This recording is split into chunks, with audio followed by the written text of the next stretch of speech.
Julia Roberts, c'est son sourire qui hypnotise. Un même sourire de père en fils partagé Ray Nicholson sur les traces de Jack l'enragé.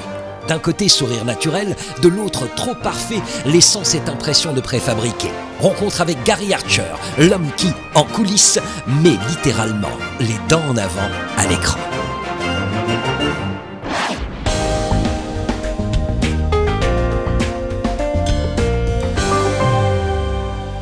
J'ai réussi à prendre rendez-vous chez le dentiste prothésiste des stars. Pour une émission sur Hollywood, vous allez me dire, ça tombe bien. Sauf que les clients de Gary Archer, c'est son nom, et ils sont plus d'une centaine, eh bien ces stars ne viennent pas seulement ici pour sublimer leur sourire, beaucoup d'entre eux viennent le détruire, l'amocher ou tout simplement l'ajuster. Le résultat, il est sur grand écran avec des dentitions qui sont devenues aussi mémorables que les personnages eux-mêmes.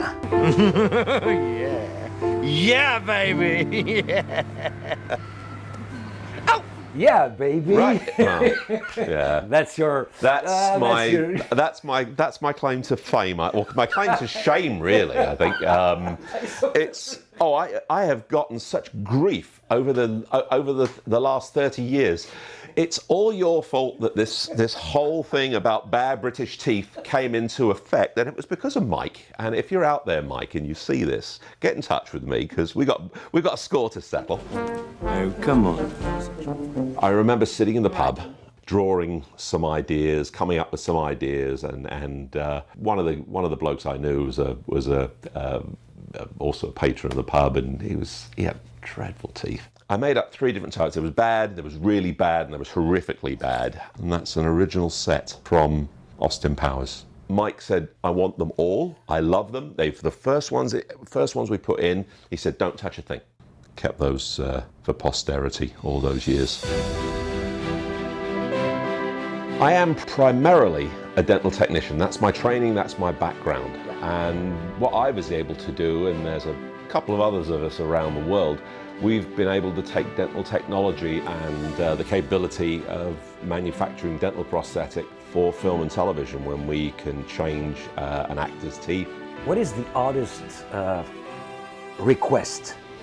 I don't know if I would consider anything odd because we've done lion's teeth, I've done monster teeth, we've done ogre teeth, we've done vampire teeth. Drink. Do it, Louis! Because I cannot do it.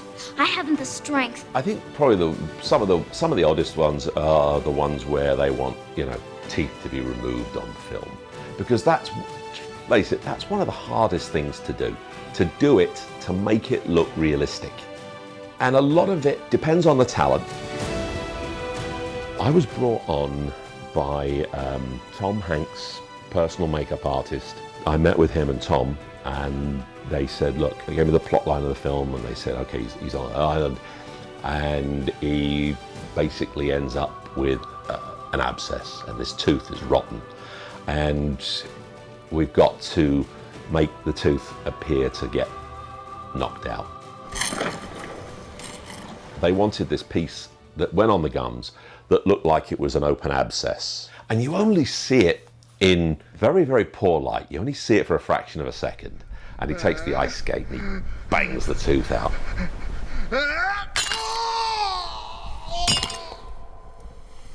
That was the piece. It was an abscess. And funny enough, I just recently did another one for another show. They asked for, a dental abscess. And so it's, again, not just strange pieces that we get asked to make.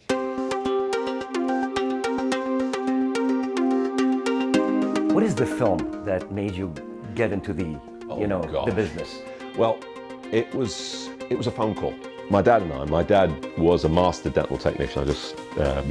I started working with Dad. I distinctly remember Dad answering the phone, and the dentist said, Alan, can you make a set of teeth that'll fall out of somebody's mouth into a glass of water? Honestly, I've got a makeup artist in the chair, and he needs to know if you can make something. So Dad said, well, I'll tell you what, speak to Gary. The makeup artist turned out to be the legendary award-winning makeup artist, Greg Canham. Oh my God, Greg Canham, of course. And that film turned out to be Mrs. Doubtfire for Robin Williams. As far as I know, there were no actual dental technicians working in film and television. Greg loved what we did, He told somebody else. They told somebody else. They told somebody else. The word got out, and I was working for some of these big studios. And here's me as a dental technician, and I'm in awe of all of this.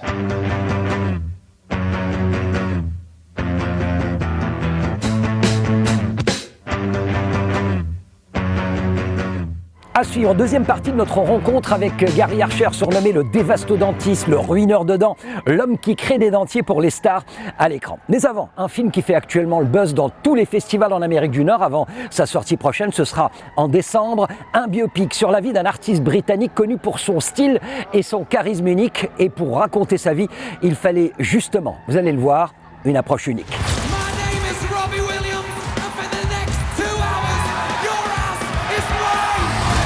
Tout est parti d'un bout d'interview il y a quelques années. À cause de ceux qui avaient lancé sa carrière et façonné son talent, Robbie Williams a senti petit à petit qu'il avait perdu son humanité, réduit à se donner en spectacle.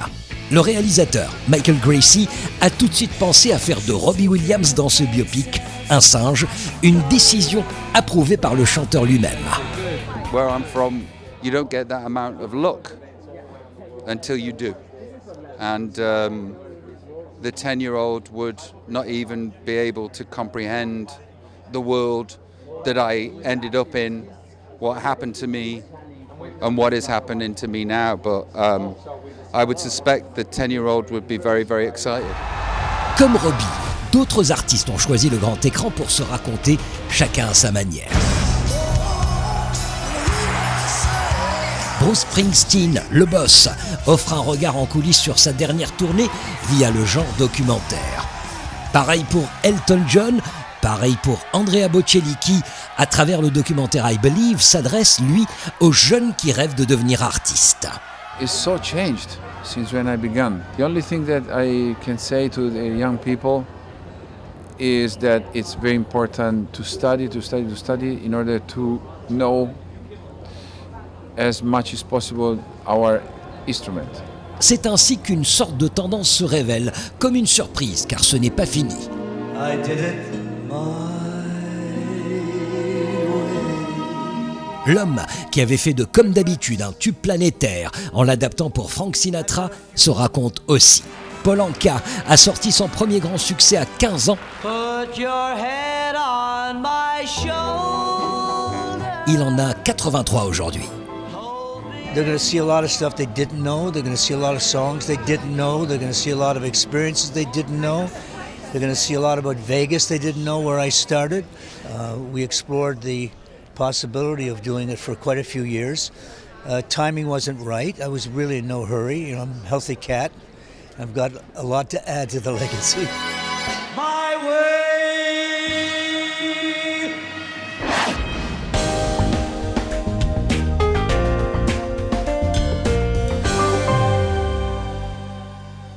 This is the archives. These are molds and impressions and pieces that I've just kept over the years. Sometimes we refer back to things. This is from Willem Dafoe in the original Spider-Man, because Willem has got a very distinctive smile.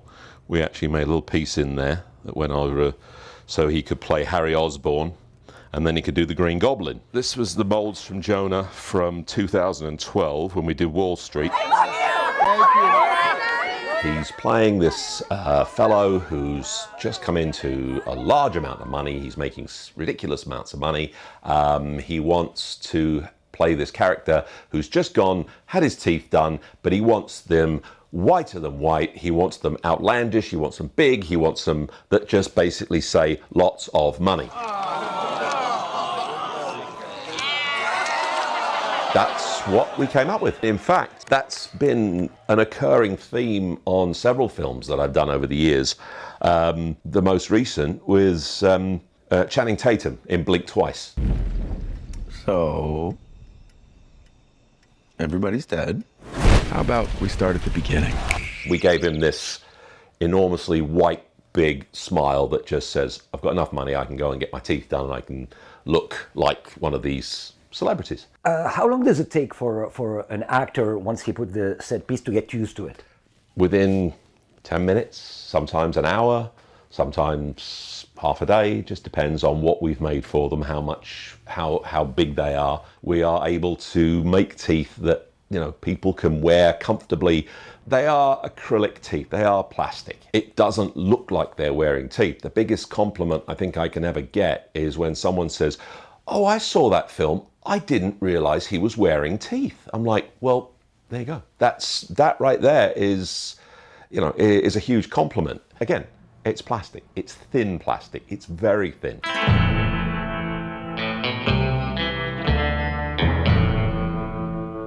You a lawman or an outlaw? Bit of both, I reckon. Lowman Bass Reeves, the teeth that were done for David. A little bit older, a little bit less perfect, a little bit of twist and rotation. If you're playing someone from, you know, the 1850s, or you're playing somebody from 1796 or something like that, yes, there are materials that the makeup people use. Oh, we'll just paint some stuff on the teeth, the alcohol palette stains. I don't care for painting anything on somebody's permanent teeth. It's just not a safe idea. In the case of Matthew, he's playing this character, 1861. We want something that looks brown and dingy and backwoods, and somebody that's got, you know, not access to dental care.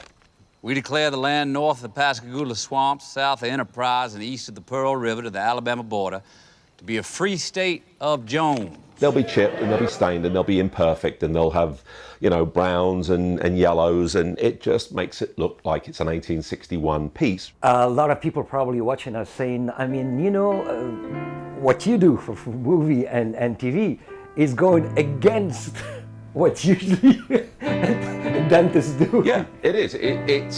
It's almost like anti-dentistry because we're making good teeth look bad. We're making gaps. We're making someone look like they've been doing meth all their lives. We make someone look like they've just been hit with a bat. But there comes a time where we have to play the make-believe game.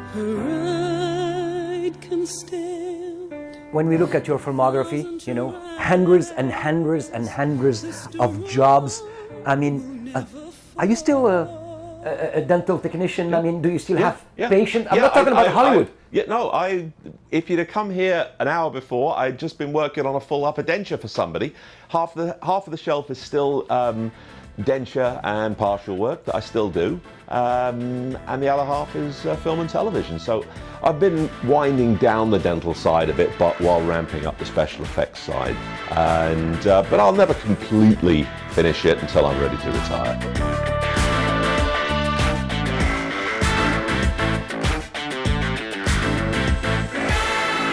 Maquilleurs, prothésistes et bien d'autres artisans de l'ombre sont essentiels à la réussite d'un film. Gary Archer, lui, incarne cette maîtrise artistique qui prouve une nouvelle fois que sans ces professionnels, il n'y aurait pas la magie du cinéma.